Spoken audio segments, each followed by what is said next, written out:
All right, perfect. So welcome everyone. It's nice to see you. I'm sure we'll have a few more people joining us in a bit later on as the time goes, but I'd like to begin at 6 p.m. to be respectful of everyone's time. It's on behalf of the American Benevolent Society, welcome. For those of you who don't know us, the American Benevolent Society has been around in Mexico for over 150 years. Our mission is to take care of Americans in Mexico City, mostly Americans in need, but we also, do outreach with the American community. So as part of our outreach, we have planned this session with the embassy. I would like to thank Catherine Austin, Kip Withington, and Clarissa Lingoda. I'm sorry, I don't remember your last name, for being here. All three of them are at the US Embassy, and they're here to answer all your questions. It is a pleasure to have you. If you have any additional questions after this, please feel free to, put them in the chat after Clarissa presents. Put them in the chat or raise your hand. It's a very informal session. Also, just to Clarissa Rodriguez, I apologize. And then also I'd like to let you know that we will be delivering ballots to the embassy. I will personally be hand delivering them to the embassy on Friday, October 2nd, which is the date that the embassy has requested that we deliver it to them so that it goes out on time. So if you want to get it to me, we have a drop box on our website or the addresses, but we have one at Union Church on Reforma. And we also have one at our office on Londres 241. So if you could get them there on Friday before noon, I will deliver them to the embassy. The embassy also has a drop box. Clarissa will tell you all about that. Delivery, and we will be sending one more delivery on October 25th. States to Doug will be mailed.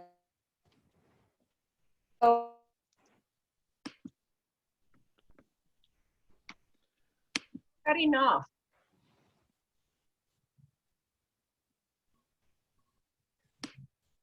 Is it a leaky or, yeah? I think a leaky cut off. Oh my, Yeah. I'm sorry, guys. We can hear you now. Can you hear me now? Sorry about that. You know what? Sorry, Zoom school and Zoom meetings, I guess, do not go. All right, perfect. And can you hear me okay? Yes.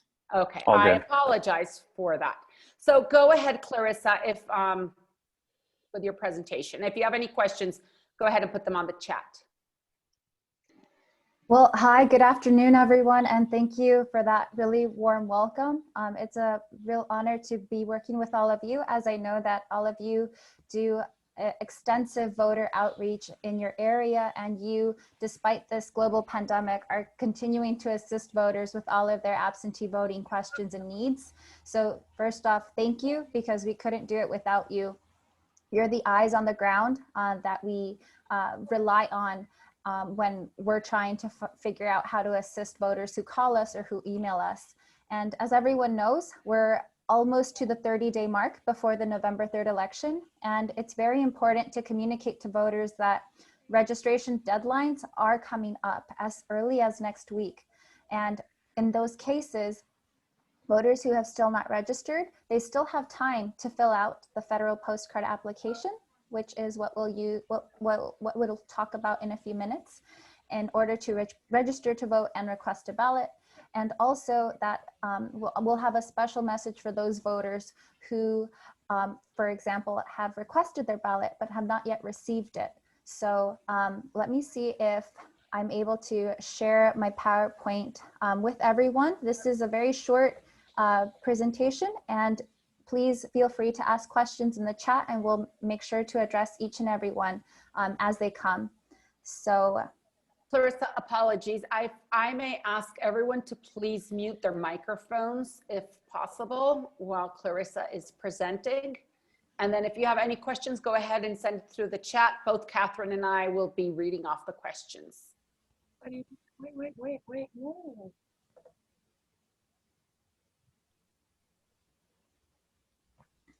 And so this presentation, it's only 10 slides, and it covers the basic information that voters need to know right now.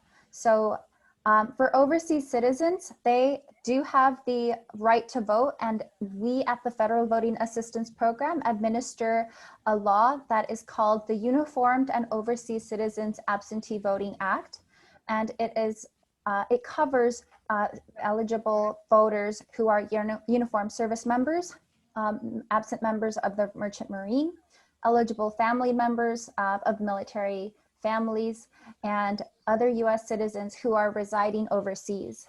And for a lot of individuals— Sorry, Clarissa, I'm sorry to interrupt, but I believe Yes. you're no longer sharing the screen. We can't see your presentation. Okay, let me see. Thank you for letting me know. Sorry about that. Sorry, yeah, I'm doing that. Okay, I see that memo now.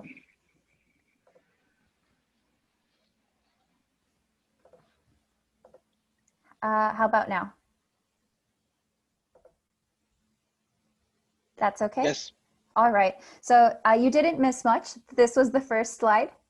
And now I'm just talking about the Uniformed and Overseas Citizens Absentee Voting Act. And this ensures that US citizens living in Mexico or anywhere can participate in the voting process. Most important thing is to start early and to fill out the appropriate forms in order to register to vote and request a ballot.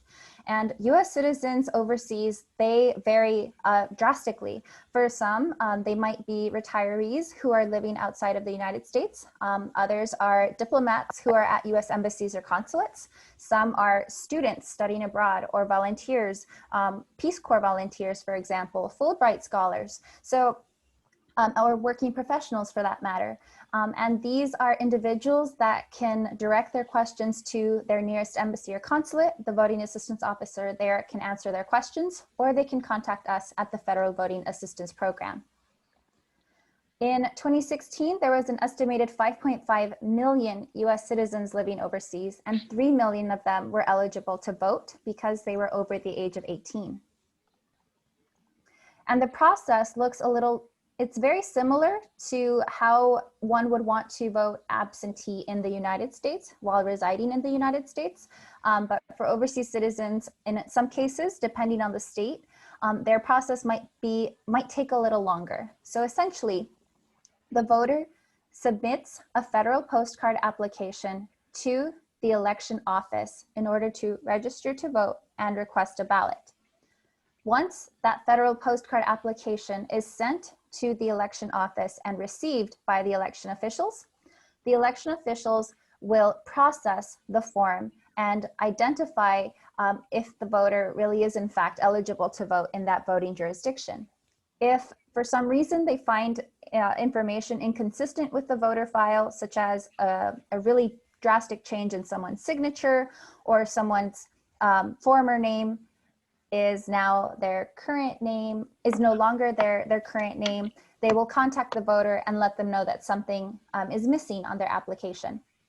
But if the election official does not contact the voter, then it's very likely that the FPCA form was processed successfully. And on the FPCA form, which we'll go over shortly, voters can request to receive the absentee ballot via email.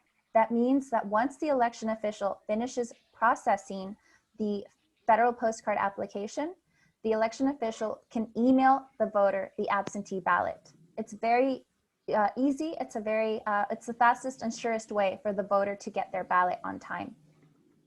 Once the voter receives their ballot, they will vote it and sign it, and then they will return it to the appropriate election office. And then if the voter wants to find out if their ballot was received, he or she can contact the election office by calling them or emailing them. Or in some cases, some states offer a link, a database that tracks the voter's ballot. So you can see, a voter could see when that ballot was finally processed and counted.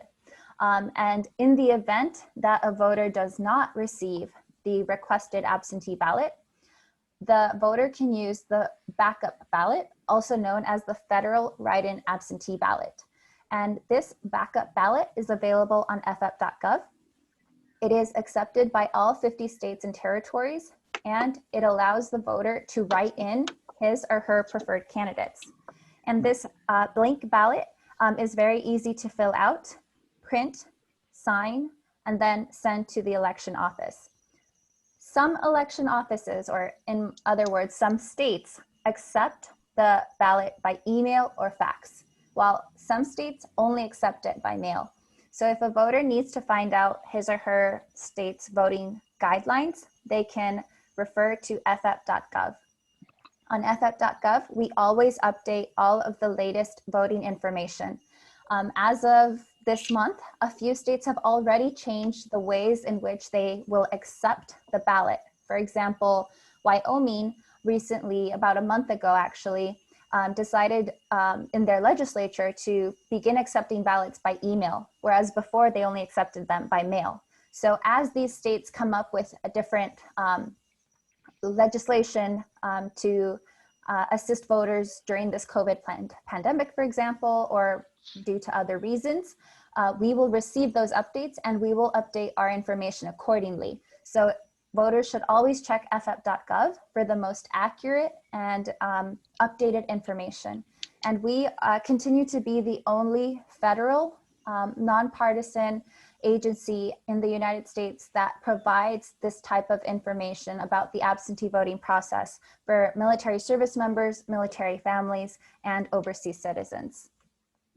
And of course, once the voter sends in that backup ballot, again, he or she can contact the election officials to make sure they received it. Now, a little bit about this federal postcard application. On the right is what the form looks like. And the FPCA allows eligible voters to register to vote, request a ballot, and update contact information. This is the only federal form that voters can use to accomplish all of those things. It's available at www.fvap.gov/FPCA. The voter must fill out and sign the FPCA before returning it to the election office. And we can go step by step, or you could take advantage of the online assistant at ff.gov that walks you through each part of the FPCA. And the online assistant will only ask you what is required by your state's guidelines. For example, there are several states that only accept or that require the last 4 digits of your social security number. And some states, a couple, require the full social security number on their form. If a voter were using the online assistant at ff.gov, then the voter would know exactly what their state's guidelines are and will be able to completely fill out the form successfully. So in part 1, the FPCA requires information about the voter: last name, first name, date of birth, in some cases, last 4 digits of the social security number, or a state issued ID number, and also a birth date and any other names that the voter has had in the past. If the voter does not have a social security number, he or she can write in section 6 additional information that they do not have a social security number, and the election official will work with them to be able to find out a way to identify each other, the voter. In section 2, for overseas citizens, the voting residence is usually the address at which the voter last resided immediately prior to leaving the US. This US voting address is valid even if the voter no longer lives there, even if the voter no longer owns any property there or has no intention to return to that address, even if that address no longer exists or another family lives there, the voter can continue to use that voting address for voting purposes. And a PO box is not allowed in this section. It must be a legitimate physical address in the United States.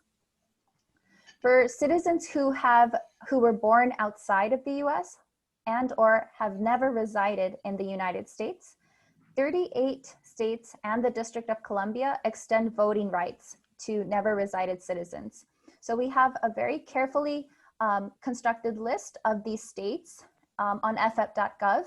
And if a voter is a never resided citizen, he or she may be eligible to vote by using his or her parents' last US address as their own for voting purposes. And in Section 2, that is where the U.S. Never resided citizen will provide the parent's last U.S. address. In Section 3, that's very easy. The current address of the voter in Mexico, for example, or in the host country.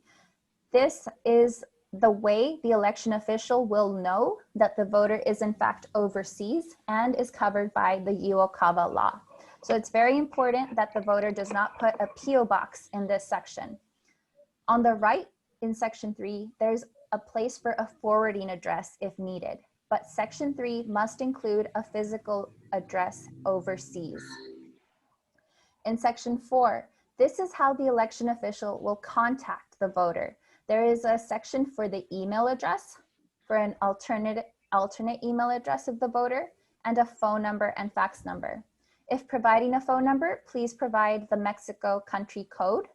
And for the email, please make sure that if you're using the online assistant, it should type legibly. But if you are handwriting on this form, make sure that all of the letters are legible.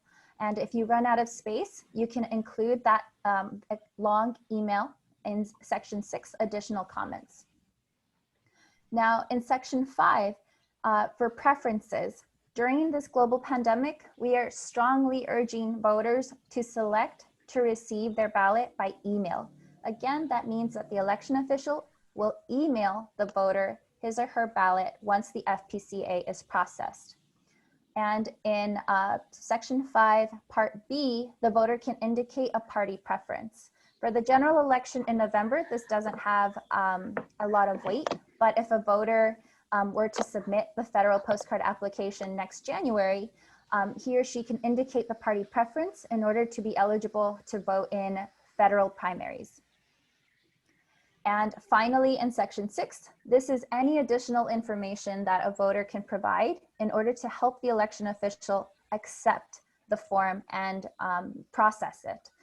Some examples will include if a voter was born in the United States while his parents were on vacation, and immediately after the citizen was born in the United States, they went back to their host country.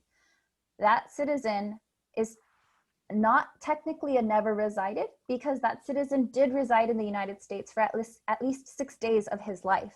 So in that case, that voter could use the address they were staying at that time, or even the hospital's address.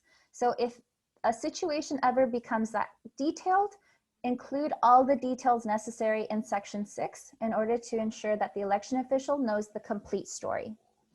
Finally, in Section 7, there are additional details that you should consider. For example, if you're voting in a certain state like Vermont, they require an oath when you submit this voter registration form.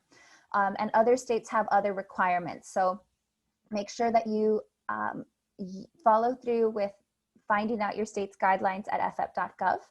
And if you are using the online assistant, you will need to download this FPCA once it's complete. So you need to download it and print it, and then you should sign it and date it. And then you can easily take a clear scan or a clear picture of the FPCA form and email it as an attachment to your election office. Again, most states accept this FPCA by email or fax, while some, I believe only 5 states, New York, Connecticut, and a few others, require this form by mail. So we'll talk a little bit about what those options are for voters right now if the FPCA is required by mail. So once the FPCA is processed, then the voter becomes eligible to use the federal write-in absentee ballot.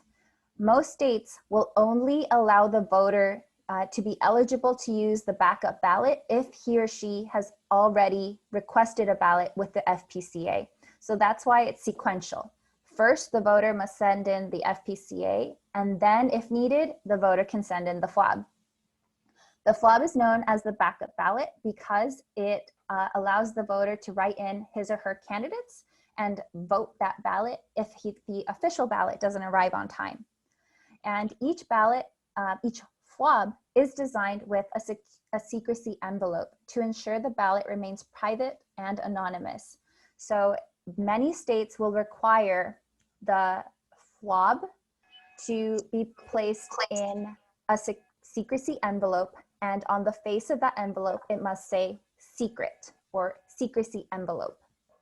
Then there is a voter page that accompanies that section of the FWAB, the ballot. The voter page will ask the first and last name of the voter, contact information, overseas address, current address, and those two forms, the ballot, which is inside a secrecy envelope, and the form must be placed together in a larger envelope to ensure that once the election official receives that backup ballot, the election official can easily put the voter page on one pile and the ballot to be counted anonymously in another pile, therefore separating the identity of the voter from the ballot. And this is a process that's illustrated on ff.gov.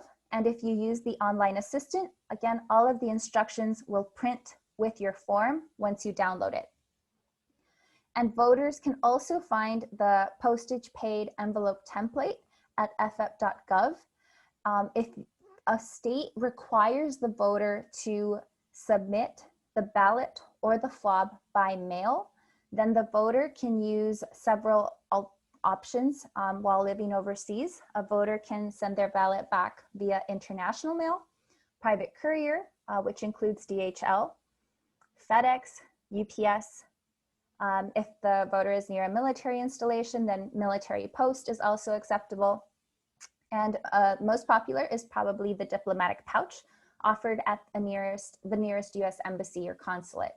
So if the voter, and only if the voter, is using either military post or the diplomatic pouch to return the ballot by mail, only then can the voter use the postage paid envelope to send their ballot back free of charge.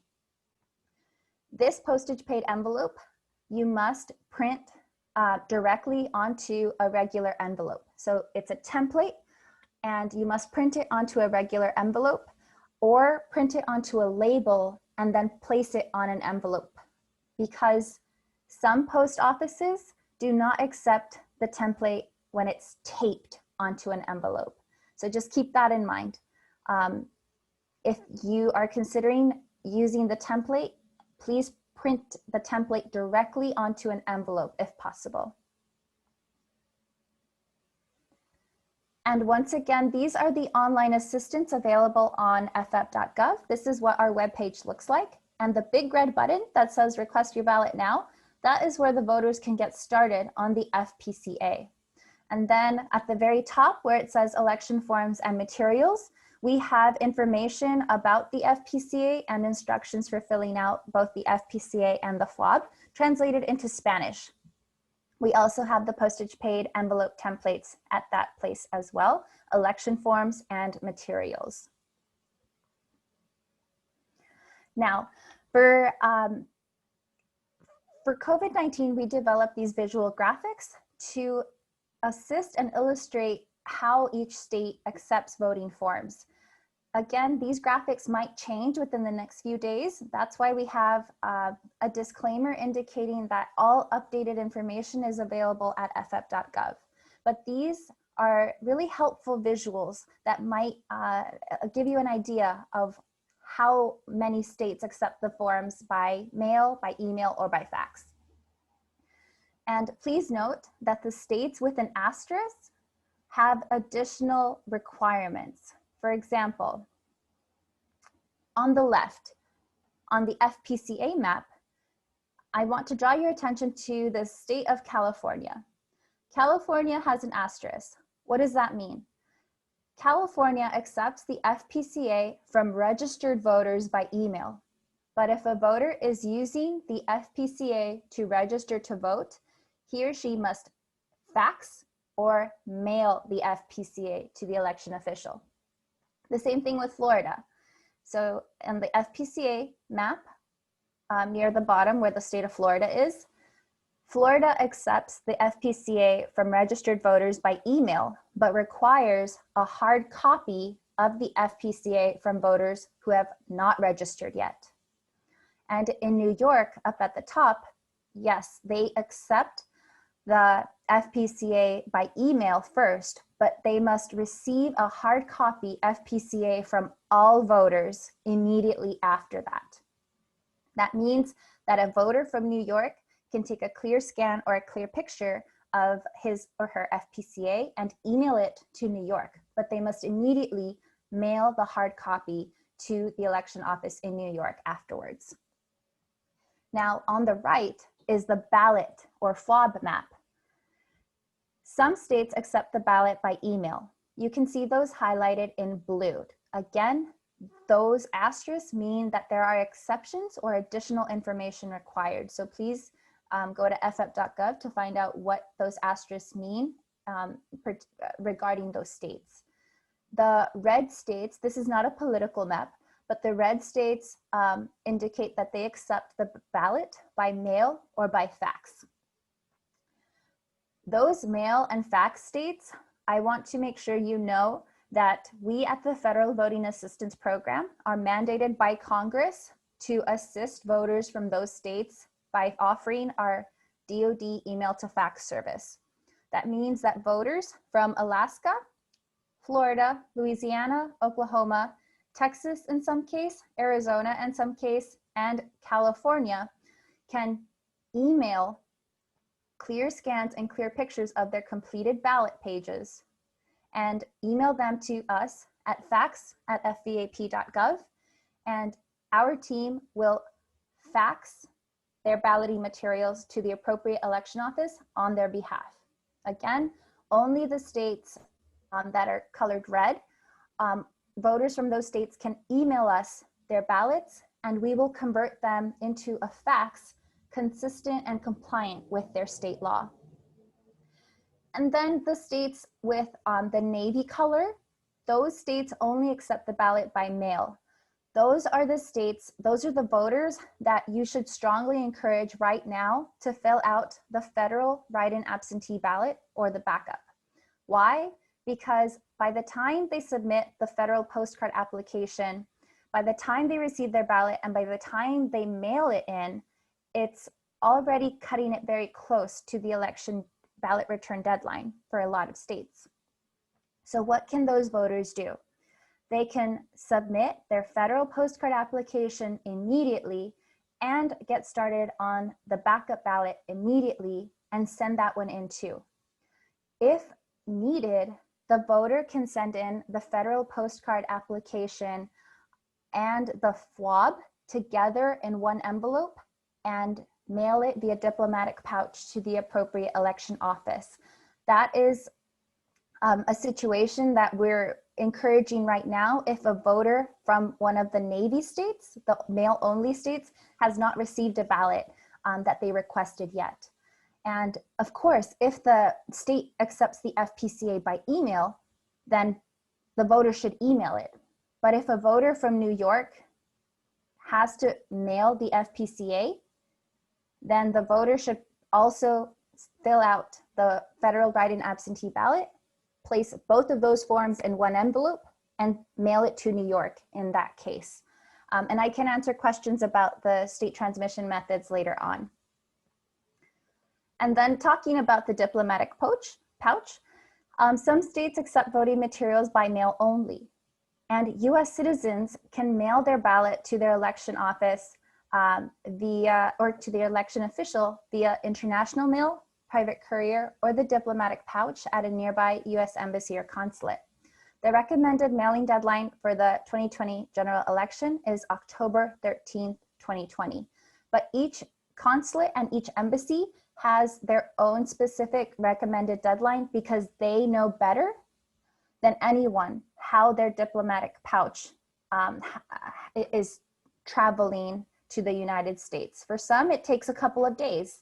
For others, it might take a couple of weeks. So you want to make sure that you give your embassy or consulate enough time to stamp the envelope, postmark it, and put it in the diplomatic pouch. On the right is an example of what a diplomatic pouch might look like. And in the center of this image, you can see the postage paid envelope template that I was talking to. So voters can print this on any regular envelope, address it to their election office, and send it via diplomatic pouch to that election office. And if a voter does not know the mailing address of the election office, they can look it up at ff.gov/search-offices. And for anything else, voters can always contact FF or their local voting assistance officer at the nearest embassy or consulate.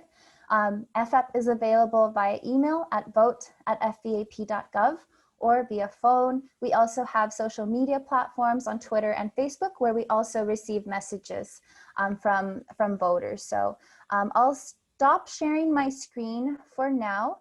And if someone has questions or would like me to go back to a certain page on the slide, I can do that happily. But this was a very condensed version of the absentee voting process.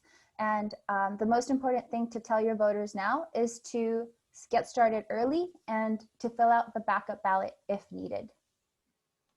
Thank you, Clarissa. This has been great. We do have a couple of questions. Doug was asking regarding the write-in ballot.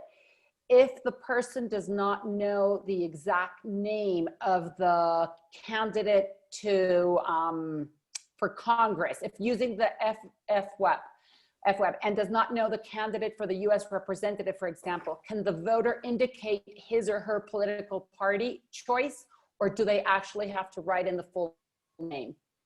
The voter can vote for the party. So if the voter were to just put the party's name, that would clearly indicate to the election official that the voter intends to vote for all of that party's candidates.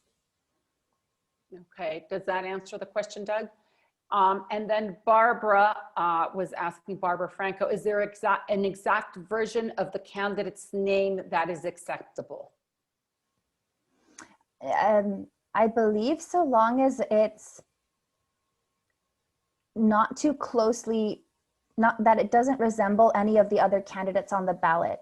If there are several Clarissa Rodriguez's running for one office, you want to make sure that you have the correct candidate's name. And usually at this level in the election cycle, there are only two options in some case, either or a few or a couple options depending on the position. But on the FWAB, you want to indicate clearly if you are voting for that person's party, you could write the name and then the person's party as well. And you could also put in the position for which that candidate is running. So if you can provide that information, that's great.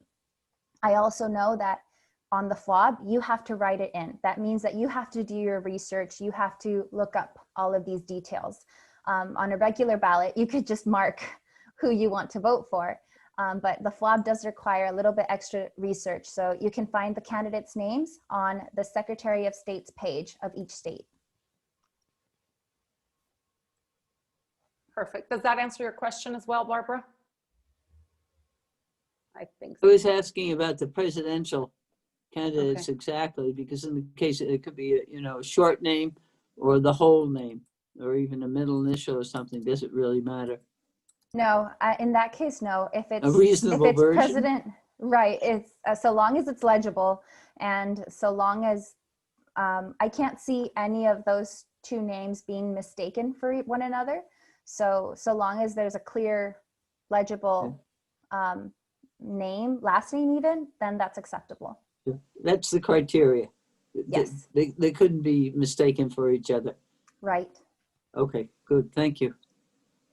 I think also there was a question that we had received previously about people who already have received their ballot either on the mail or via email, by mail or email, and they filled it out. Where can they find out what states require the secrecy envelope as well? And is a secrecy envelope a plain white airmail envelope that they can place inside another one, or how does that work? And then some ballots, I believe it might be Florida, comes with a piece of paper that you sort of fold and that becomes the envelope. So what's the process? Does that have to be a double envelope as well? It depends on the instructions provided to the voter. So no election office would ever just send a ballot as a PDF attachment. Usually the election office also sends instructions for how to return the ballot and where to return the ballot. So in the instructions, if it indicates that the ballot portion must be in a secrecy envelope, then the voter should follow those instructions directly. And we don't have a list of the states that require this, but I want to say not all of them do, but just to be on the safe side, it doesn't hurt to put your ballot in a secrecy envelope or inside a secret folded page that says secrecy ballot. This is just a prompt for the election officials to know that when they open that package, they know that the ballot must go in one pile and the voter information in another pile. And any regular envelope can work. One can write secret envelope on the face of that envelope and then place everything inside a larger envelope. And for any individuals who are sending back their ballots via email or fax, we advise them to use our cover sheet that's available on ff.gov. The cover sheet is important because sometimes it's difficult to read in the ballot what county it's going to. So if a ballot is accompanied by a cover sheet, it enables the election official to know exactly the voter's first and last name and contact information and all that's required from the voter. Because in the case of some Florida ballots, all that voters send back are the scanned images of the ballot and the voter affidavit. No email address in some cases, no phone number. So the cover page really does make a difference and helps everyone find out how to contact the voter if needed. Of course, the election official has the voter's information on file, but the cover sheet really does help us, for example, at FFAP, when we receive the voting materials of voters and we transmit them via fax to the election official. It just helps us identify faster where the ballot needs to go. Okay. And then we have a question, where do we get the cover sheet? Where can we download it? It's in the same location as the envelopes. It's on ff.gov. And at the very top, there's a tab that says Election Forms and Materials. There you can download instructions in various languages to fill out the FPCA or the FWAB. You can also find the template for the envelope to send it back free of charge via the diplomatic pouch. And you can find the cover sheet that you can just very easily print out to accompany your ballot if you're emailing or faxing it. And that's Molly, does that answer your question? It's on FFAP. Let me find the link and I will include it in the chat. That way there's no doubt about where this would be. And you can feel free to look around too on that link, because we have so many resources. Every year we develop new tools for voters to use that will enable them to be able to vote a little bit more easily or a little bit with more confidence. Thank you. And we have a question from Erin. Go ahead. Thank you. So I have already filled out my ballot. I've returned it. There's a barcode now indicating that I filled it out correctly. I guess my biggest concern is how I'm going to print out the front and the back.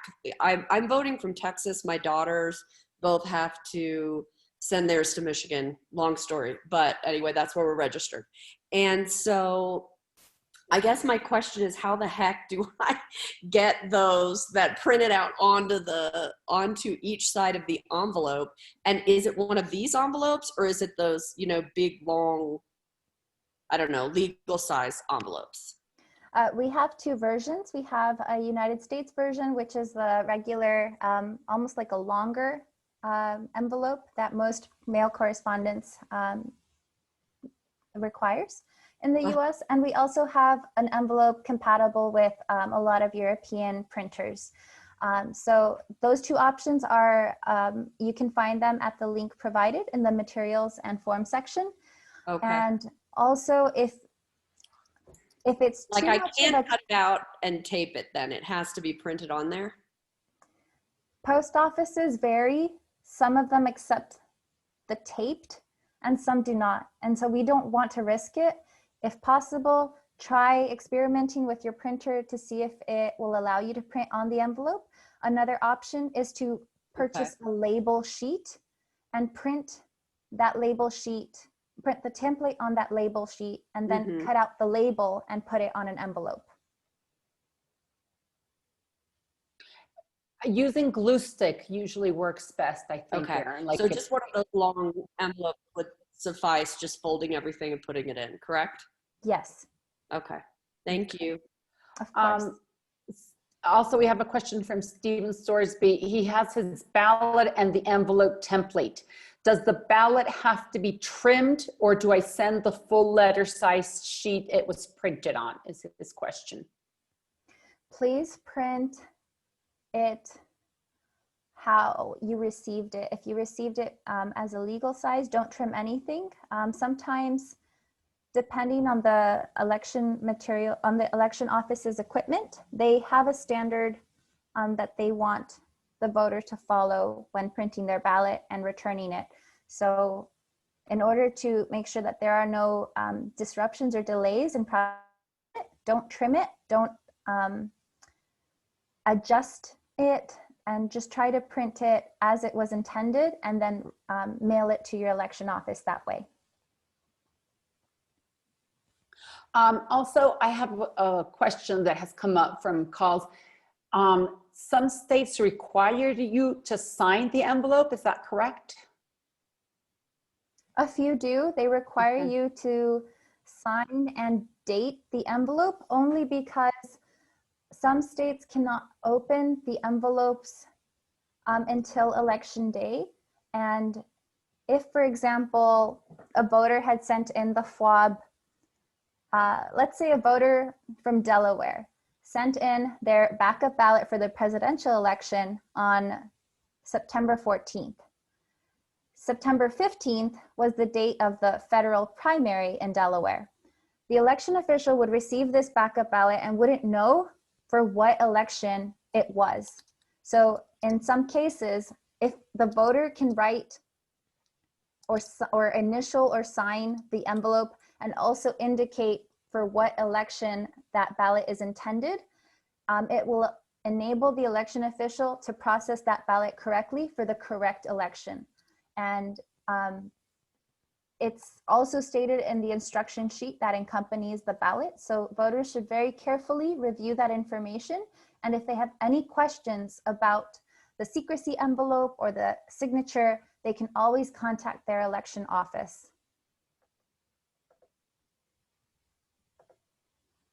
Are there any other questions? Clarissa shared on the chat.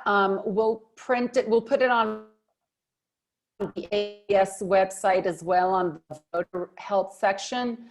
The address for you to download all the materials and the forms and envelopes is FBAP Overview Materials and Forms. So we'll put that on our website as well. I don't know.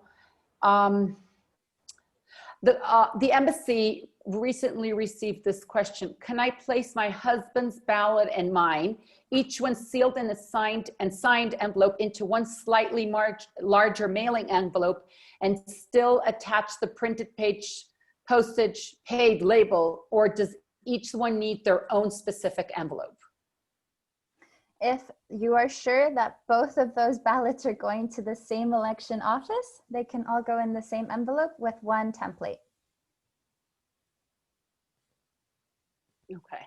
And the same template can be used for an airmail envelope or a manila, a letter size manila envelope, correct? Yeah, if you're transporting voting materials, you can use that template. You could even place it, at least we use that template when we send voting materials like posters or big boxes of voting assistance guides. That indicia is specifically for voting materials. So long as a voter uses that indicia for voting materials, then anyone can use it, and it doesn't matter the manila envelope or if it's a regular white envelope or if it's an airmail envelope, it's all valid. Okay. And then another question, and this is, we will be, for those of you who are late in receiving your ballots and did not receive them via email and missed the window for sending them to the embassy, which is the October 9th window that the embassy has given us, we will be sending one DHL package to the States, to Doug Hall. He will be putting it in the mail for us.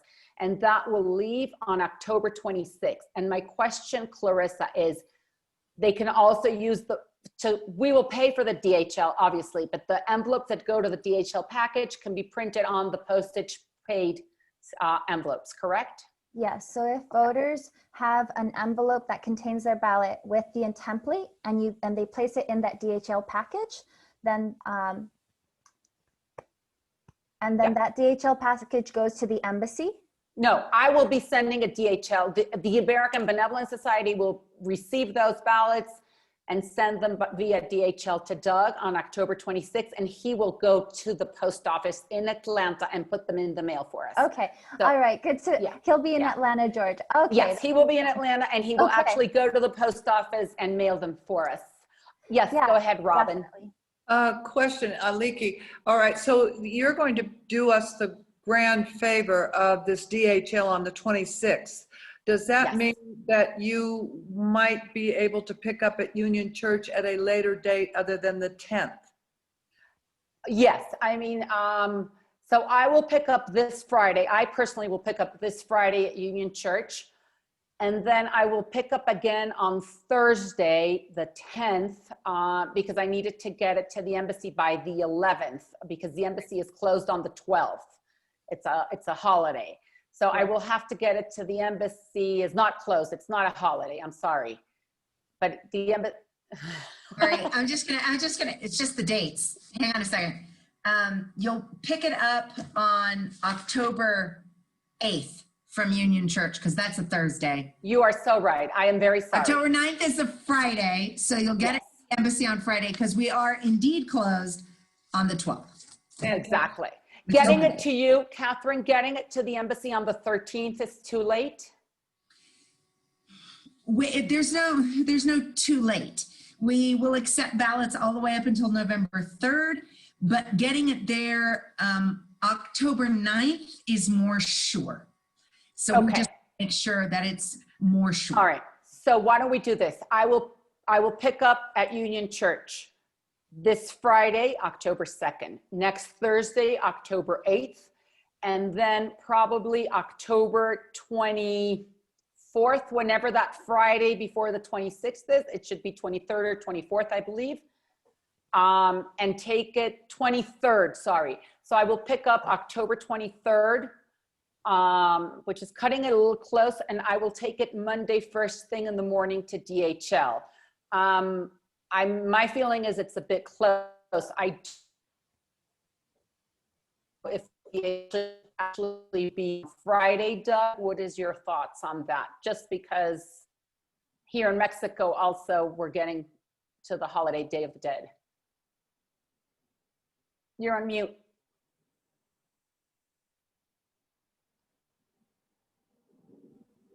Okay. Yeah, I would say back it up at least one day. Okay. Back it up at least one day. So in other words, the 23rd, and have it to DHL on the 23rd. The 22nd, use your pickups, and then the 20th. I think that might be better. I have this. This is a postcard that the Postal Service has mailed to every U.S. household, and it says, even for and I'm in Atlanta right now.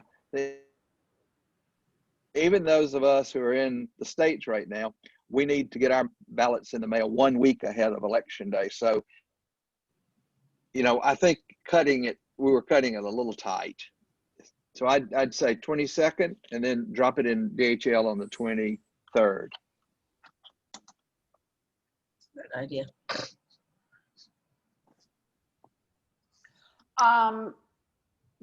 Yes, go ahead. Go ahead, Robin. Sorry, I just experienced a little glitch. I wanted to do this before I got online here with all of you. I did receive my ballot, and I was told that I could go to a website on the 20th. I'm from California, just so you know, you can relate or not relate. I received a website, and I went to that website, and I went to the ballot, and there's a sort of, they outline a group of steps to do. Okay, so that's where the glitch. They did not recognize my registration. They did not recognize it. So they did not recognize it again and again. So then I thought, well, you know, at my age, I could easily make a mistake. So then I called, and indeed, the woman who spoke with me, they have my registration, and they have, you know, they've got the whole thing, and my ballot should work. However, she then directed me, I have to say, to another woman, which she was away from her desk, so that didn't work. So I came back, and no, then she said, well, why don't you try opening up the sample ballot? She gave me a couple of links to go to the sample ballot, and I asked her, can I vote? I said, if that's a sample ballot, can I vote it? She said yes. Now, I have not tried that yet. I've now had a confirmation for having a sample ballot of that sort and eliminating mail to my California address, which I don't have. It's just it's where I originally registered. She said yes. Would the young woman at the embassy be able to say whether a sample ballot could be used to vote? Is that Clarissa? Yes. Yes. If the election official gave you that guidance, we have heard of it. We have heard that some states are accepting the sample ballot, but I think you should email us at ff.gov or do you just want to get your ballot to California as soon as possible? I would like to get it as soon as possible. But the other thing is then after this call, and then I wrote a message that I had not been able to have my ballot available. And they said that they were that they would be sending it out on October 5th, which is your advice to wait until October 5th, see if indeed it arrives to me online and I am able to access it? Would that be your advice? Yes, because California accepts the ballot via fax, and in which case you are eligible to take a clear scan or a clear picture of your completed ballot and email it to us at DOD, and we will fax it to California on your behalf. You do not have to mail anything. Okay, so I can take a picture of it and mail it to you? I'm sorry, I didn't get in at the beginning at DOD. Mm-hmm. Where am I? What is that address? Right, so you're a California voter, and once you receive your ballot on October 5th, print it, vote it, and sign it.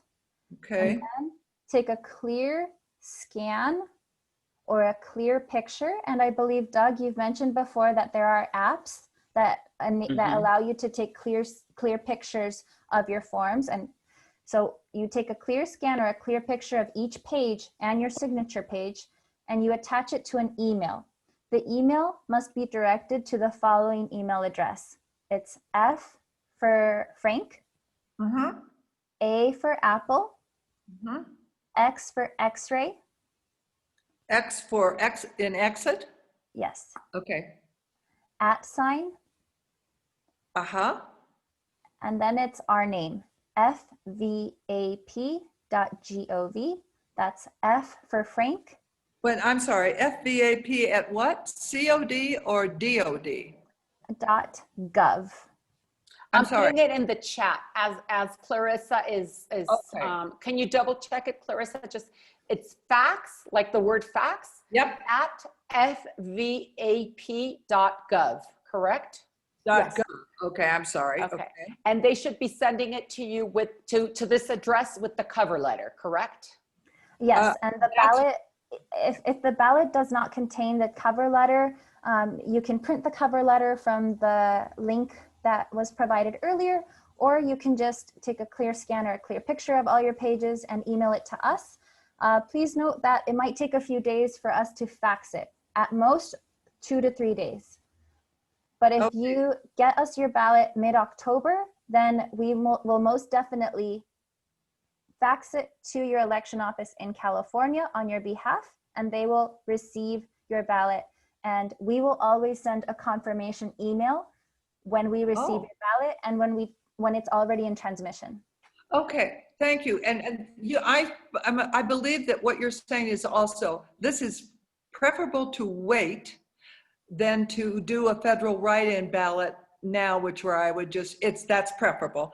And it is only because your official ballot will contain all of the positions, all of the initiatives, and sometimes it's hard to do that research. But because you're in the position that you can email your ballot in this sense, I recommend that you just wait until the 5th. And if after the 5th you still don't have your ballot, then the backup ballot would be your choice. okay, and one more thing, that was fax at VAP, and that's .gov, and that's the end of the address, .gov.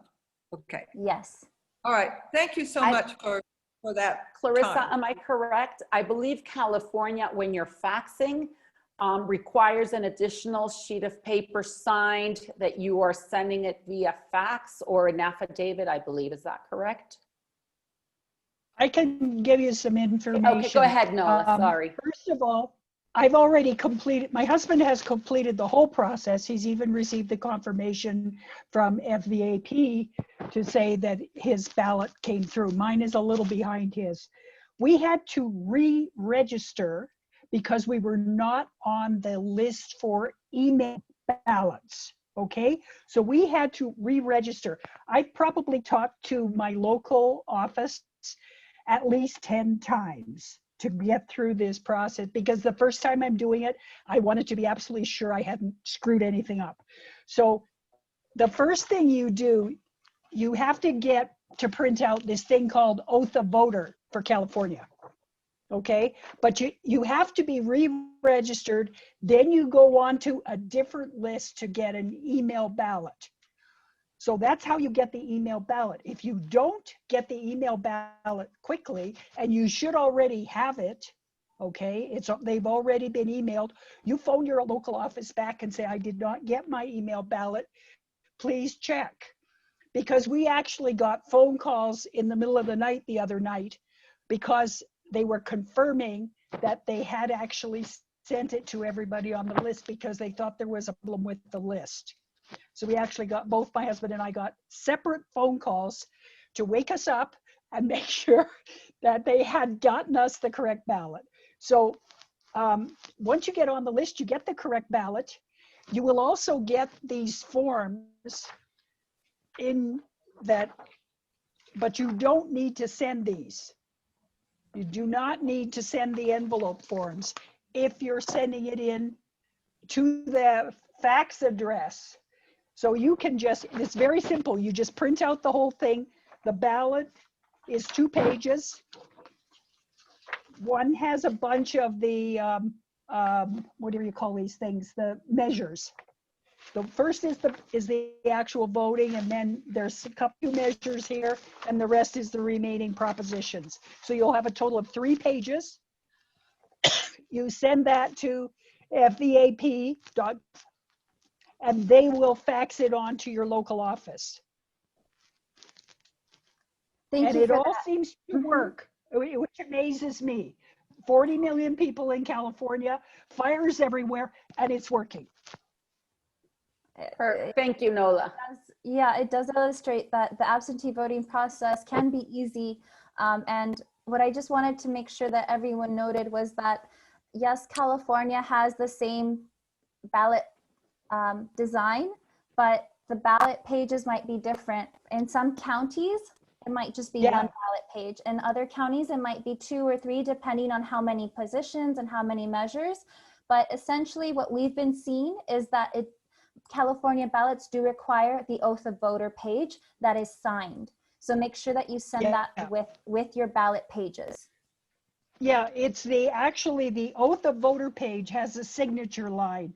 They compare that to your driver's license on file in California to verify your vote.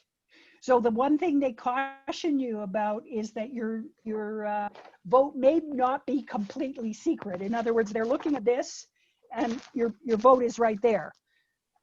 So that's the only thing they caution you about, is that it may not be completely secret. Because they could look at it, but I mean, with that huge number of ballots coming in, I don't think it matters myself. Absolutely. At least from personal experience, we process hundreds of California ballots. We receive them from military voters or from overseas citizens, and we fax them. We fax hundreds of them a day.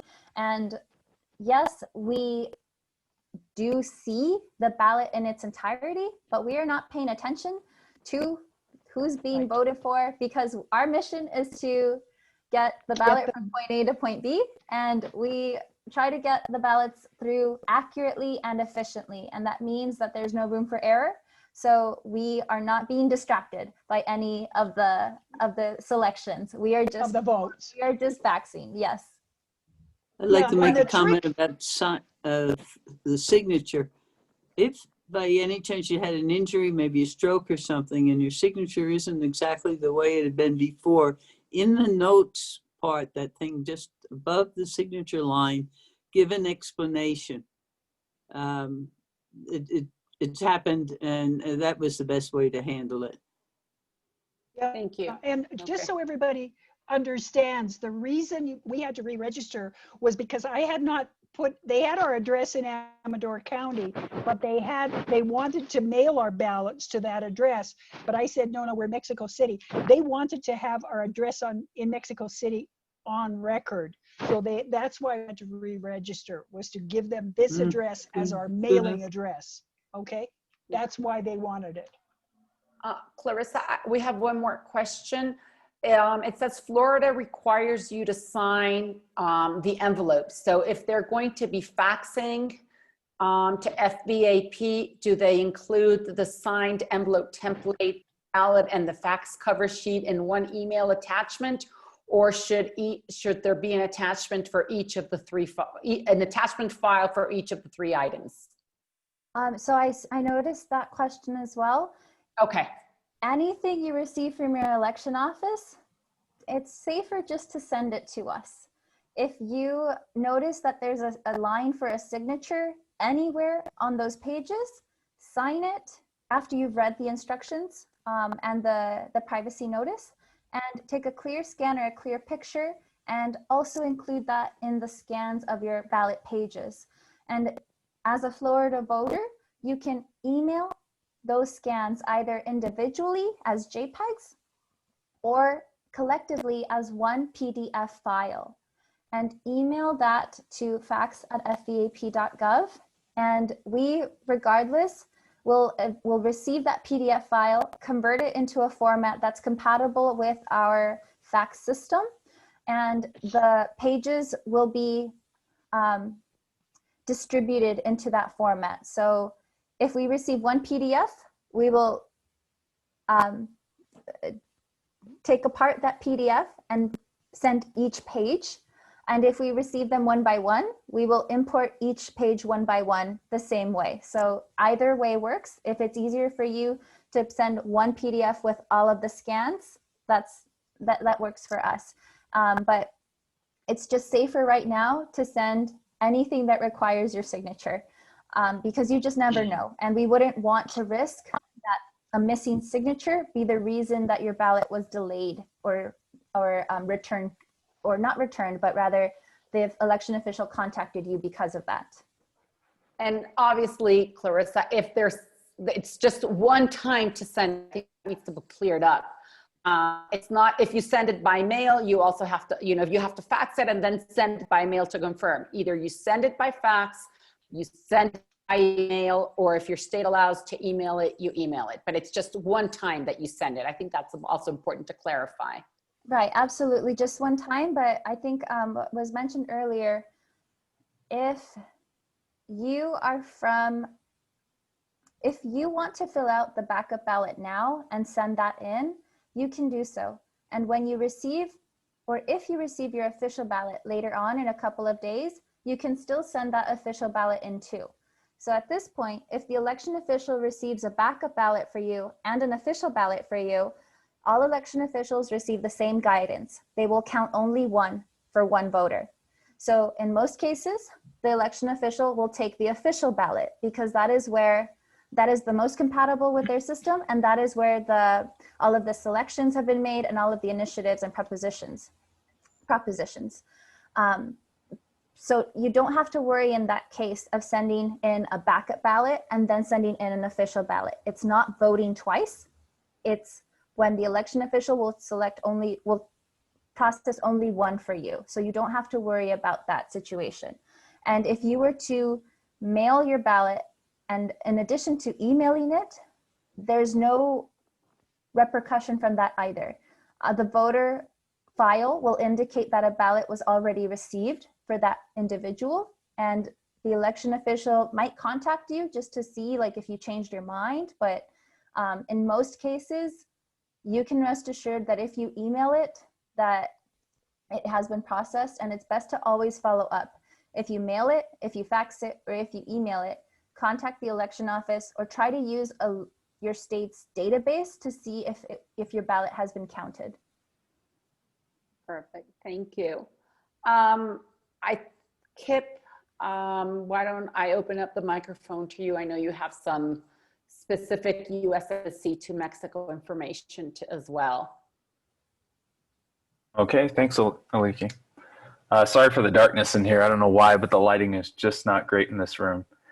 For those of you who don't know me already, my name is Kip Whittington. I work at the US Embassy and American Citizen Services. I'm also a member of our voting team.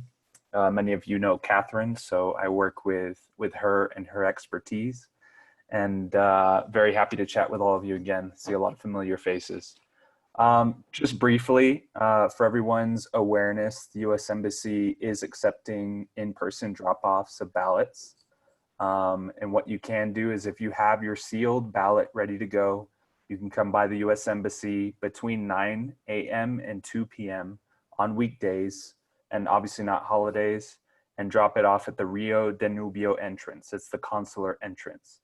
There will be an ACS, an American Citizen Services representative there with the ballot box. He'll accept the ballot box. You don't need to go, he'll accept the ballot, excuse me. You won't need to go through security or anything, and they'll take care of the ballot for you. I do recommend that you show up before 2. If you can get there by noon, that's even better, because that will ensure that it is mailed out that day. Again, those days are typically Monday, Wednesday, or Friday where it will actually be mailed out. But again, you can drop by any day on a weekday to drop off your ballot. I see my colleague Catherine has added some information there for you guys. And if you have specific questions for the embassy, you can email us at votemexicocity@state.gov, votemexicocity@state.gov. And if you have specific questions for any of us on the voting team, we'll answer your questions as soon as possible. You can also go to our embassy website. We now have on the front page information for voting assistance. All right, thank you guys. Thank you, Kit. And then the ABS also has a voter help page. If you have any questions, we have all the links to FVAP. We have a link to a PDF file to download the postage paid envelope. It's very easy to print. You just choose on your printer that you're printing an envelope, and it's very simple. You know, rest assured that if I check all the envelopes, if I see that there's postage missing, I have stamps I will be placing on them. Most folks have been really good about putting it on the postage paid stamp, but if you're missing a stamp, don't worry, we've got plenty of stamps, we'll stamp it for you. And again, you know, please to ensure that things get there quicker, if you can get it to me by this Friday at 11, I will pick up and take to the embassy, if not next Thursday. And if not, as we said, October 22nd. And if you have any questions, you can call Mario, you can call myself, Doug, Barbara, any of us are able to help you. If there's anyone left, I think Crystal from the American School, if you guys need any help or you want to get all the staff to have the envelopes in one place and get them to me, or we can meet somewhere and I'll take them to the embassy as well, no problem, let me know. And I think that's, unless there are other questions, but that Catherine or Kip or Clarissa can answer for you. Mine is easy and quick. I have one. I received I vote out of Texas, even though I'm in Mexico City. And they sent me the postage paid to put on an envelope, which I figured I would put in a big one, which says security envelope, only put the ballot, but it doesn't have an address. So I put the address to my county clerk, where it goes with my vote, and then I put it inside the big envelope. The big envelope says security envelope, only put in the voted, but it has no address. Does it take an address or only security envelope? The security envelope is for your ballot page. So that page where you selected who you wanted to vote for, you can just fold it into the security envelope paper, and then put that paper inside the envelope directed to your election office. So I think we have it a little backwards. Got it. I thought it was two envelopes. I had a small one that I was going to print the address to my what do you say? Your election officer. The Gross County Clerk. And then I was going to put in a big one that says security and seal it, but I thought there's no address on it. So I got it back. Okay. A little bit, yes. So just put, you can fold your ballot page into that paper that says security envelope and place that inside the envelope for your county clerk. Got it. Love it. Thank you. That was my only concern. I just got it backwards. Thank you. Yeah, and I'm glad that you started early. You're definitely on the right track. Oh, yes. I wasn't going to miss this one. I love you all. Thank you. All right. Well, thank you, Clarissa. Thank you so much for being here, for answering all our questions, for taking time. Catherine and Kip, as always, thank you for all your help. We really, truly appreciate it. And if anyone, if anyone has any questions, share with your friends, your fellow citizens. We are more than willing to help out getting all of this election materials correctly to where they need to be. And if we can help you, please feel free to contact any one of us with any more questions. And so thank you so much. In any case,